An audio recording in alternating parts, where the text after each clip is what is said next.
Hey everyone, it's Craig Veroni with Remax Masters Realty, and welcome to My Favorite Humans in Vancouver, episode 4. I'm very excited about today's episode because, at some point in our lives, we all think about legacy. What is our legacy? What are we leaving behind? Well, have you ever thought about having a digital legacy?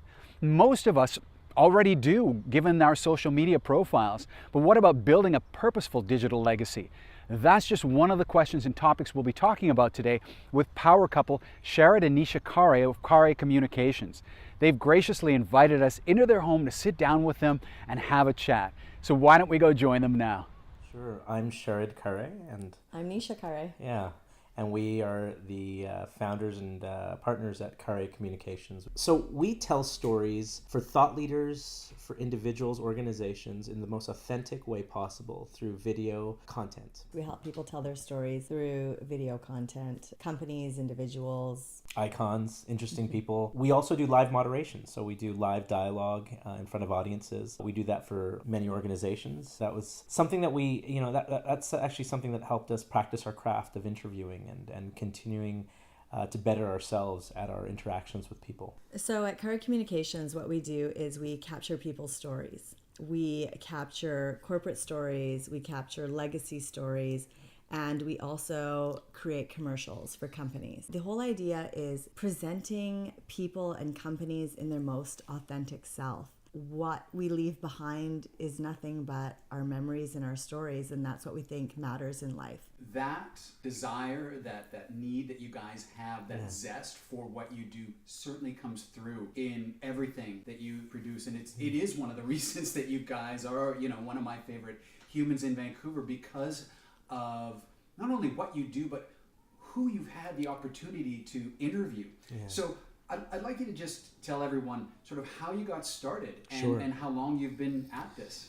So our company, Khare Communications, has been open for 10 years. We started in 2008. 10-year anniversary. It's our 10-year anniversary this year. Happy It really anniversary. is. It's pretty amazing. Yeah, it really has. That's fantastic. We didn't want to waste any more time just working to work. We wanted to work to thrive. We wanted it to be every minute to be living our passion, because who knows how many years we had left. So we wanted to really just make a mark and enjoy and, spread some positivity. It was what we knew how to do best. We wanted to be able to not fake it anymore. There was things that I was doing in the corporate world that I was kind of like, I know how to do this, but not completely. And I don't completely like it, but I'm going to do it for the sake of just, making a paycheck. And we were done with that. And, we've been free from that for 10 years now. And that's been remarkable for us, especially in a city like Vancouver. So we'll start with live moderation. That was the best way to test our abilities to speak and ask the right questions and have the ability to be coherent in front of a public, unedited, unscripted. The ability to do that for others was a really great way for us to do that through video content. Putting a camera in someone's face and then telling them to speak is hard. But what if we could guide them through that process? What if we could use our expertise and our experience in interviewing people, moderating with people, and lead them through that inquiry rather than scripting them? We don't like scripting people. So you're not just hiring a videography team. You're hiring a highly skilled team that understands the ability to raise a conversation, moderate a conversation, and then storyboard it and edit it after. And it's what we do well. And then finally, the legacy piece. We've been really fortunate to work with some of the most interesting families and personalities around the world. We do public legacy interviews, things that you can see, and then we do private legacy interviews, things that they want to keep for their children. It's something that I studied in my master's degree. I looked at private legacy, what your family and friends know about you, versus public legacy, social media legacy, which was my thesis, looking at what the public could Google about you. And we turned that into a product. We decided let's really go for the most interesting people in the world. We have been fortunate to document His Holiness the Dalai Lama. We've been able to get in front of people like Meryl Streep and interview her one-on-one. We have great people in our own city of Vancouver. Someone who I look up to and love is Chip Wilson, the founder of Lululemon. We documented his life over a year, and that content will stay with him and his family. We continue to do that with great people that you might know and people that you might not have ever heard of. But we are sought out for specifically this type of work, and it's been a great formula for success for us. I have my master's in counseling psychology.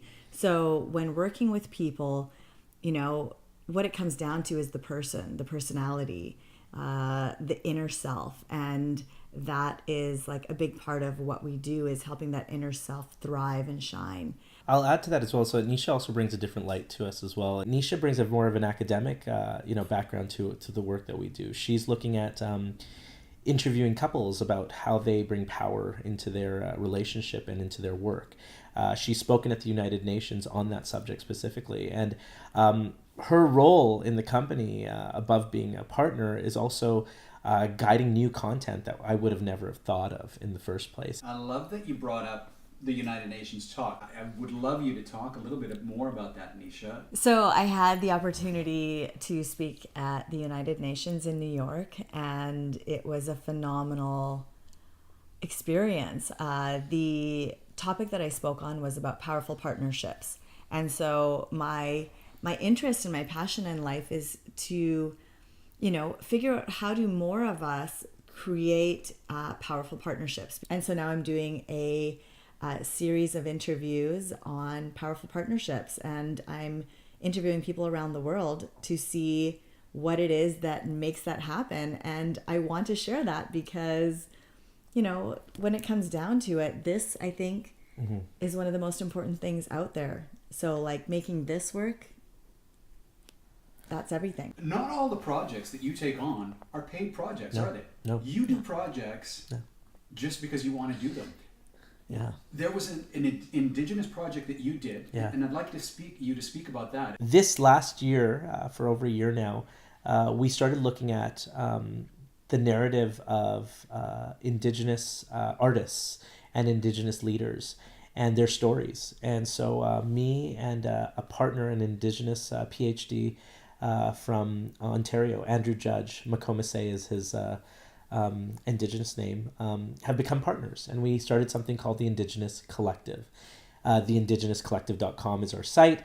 And what we are doing is we are interviewing as many individuals to tell their story in their light with the authenticity that we've learned at Kharé Communications.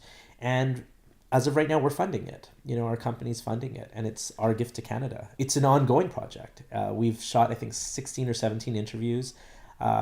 Because of this project, both Andrew and I are speaking at an Indigenous conference in 3 weeks in June at Algonquin College. And we're talking about storytelling in the Indigenous world. And for me to sit there on a stage and do that, it's an honor. We believe that our goal or our purpose here is to leave the world a better place than it was. So whatever we can do to help and support communities and cultures and individuals, we want to do that because we have the ability to. I think we all have abilities to help each other, so why not do it? And with or without profit, we have to say that. One thing that we always, and that we do in our company, no matter what, we deliver and we execute. Mm-hmm. And we do it to the best of our abilities, whether we're being paid or not. Everything is a project that it has to be world class. And that was another thing is being world class meant that we'd have to go anywhere in the world to get the stories. If you tell us to be somewhere in 2 days, we'll be there, depending on the project, of course, and our interest, Here's a question for each of you. Mm-hmm. What would you say, Sharad, is your greatest or favorite moment in filming and doing what you've been doing so far? There's been many. I got to spend 2 days documenting His Holiness the Dalai Lama, which is, it's a great thing to say and tell people, but it was actually even better thing to actually be there and do it. It was a very humbling, very spiritual, mind-blowing, pinch yourself type of moment. That was definitely one. Spending time in his presence, hosting him in my friend's home. We involved TED, the TED organization, by bringing Chris Anderson and flying him in from New York, or he flew in from New York, and he did a one-on-one with His Holiness. And I was the one who captured all the behind the scenes of that. And that nobody gets to see except, the closest people to those individuals. And so those types of moments are very special. Meeting Meryl Streep in a private apartment in Manhattan, undisclosed to anybody, couldn't even tell anybody I was doing this.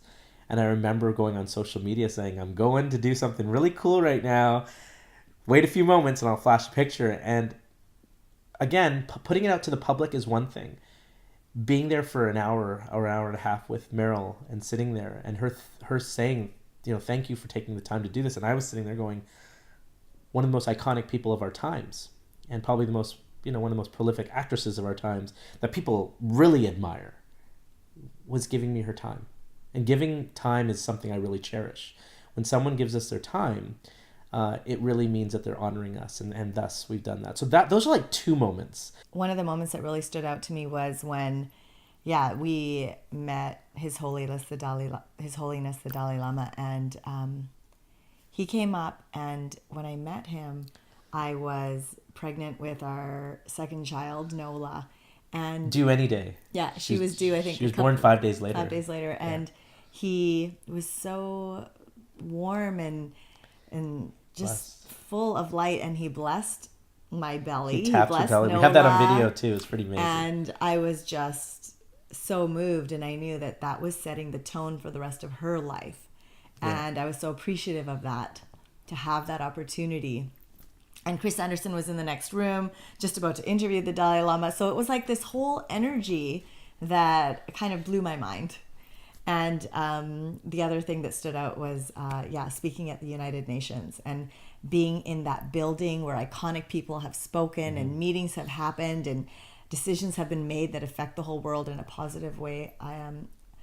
To be able to speak there and share what my passion was on powerful partnerships amongst all these brilliant women, I was humbled, and I was blown away and excited for what the future held.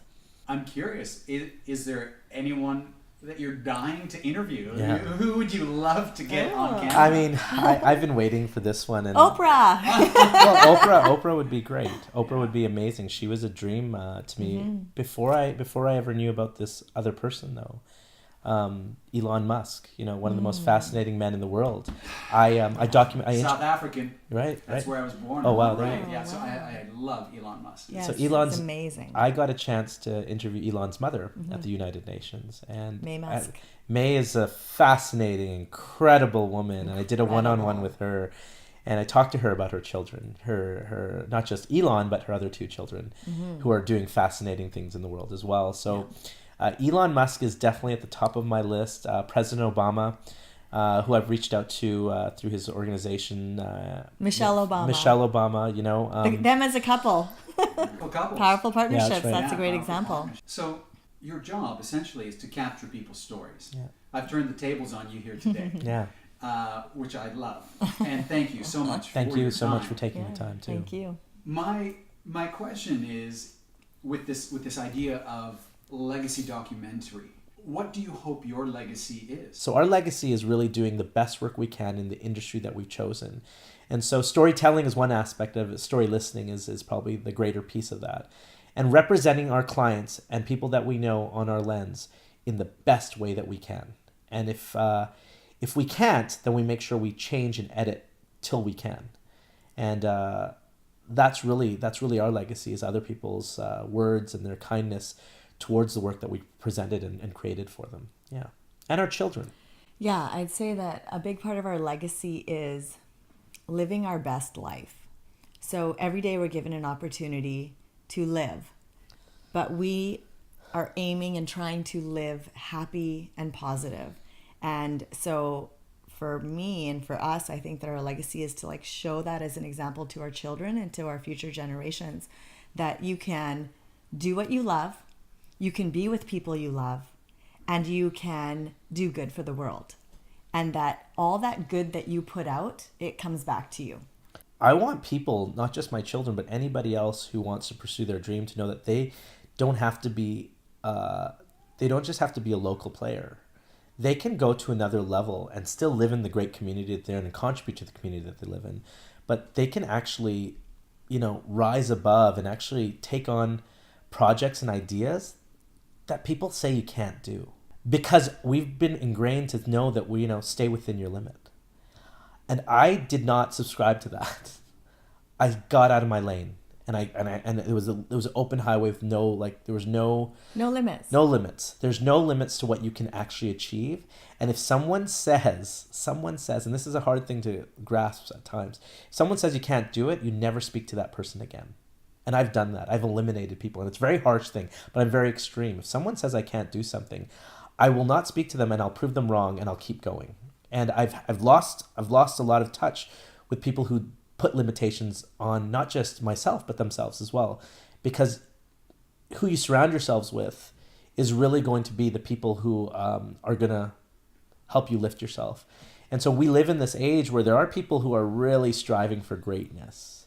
And if you can find those people around you and put those people around you, then you go to those people, you travel with those people, you fly to wherever they are, and you attend events with them, and you speak with them, and you do business with them. And that's a new culture of the world, is that nothing is limiting with time and space, because you have social media or FaceTime, or you have planes that can get you there. And so don't put limits on yourself. The idea is if you can dream it, you can do it. Yeah. That's it. Dream it and do it. Thanks for succinctness. Yeah. Thank you. Thank you. I really hope you've enjoyed this episode of My Favorite Humans in Vancouver. And if you've worked with Nisha or Sharad before, or if you simply like what they do, show them some love. Like this video, share this video. They'd be greatly appreciative. And I'll see you very soon with episode number 5. It's going to be very special, so keep your eyes peeled for that. Until next time, remember, this is where you live, love, own Vancouver.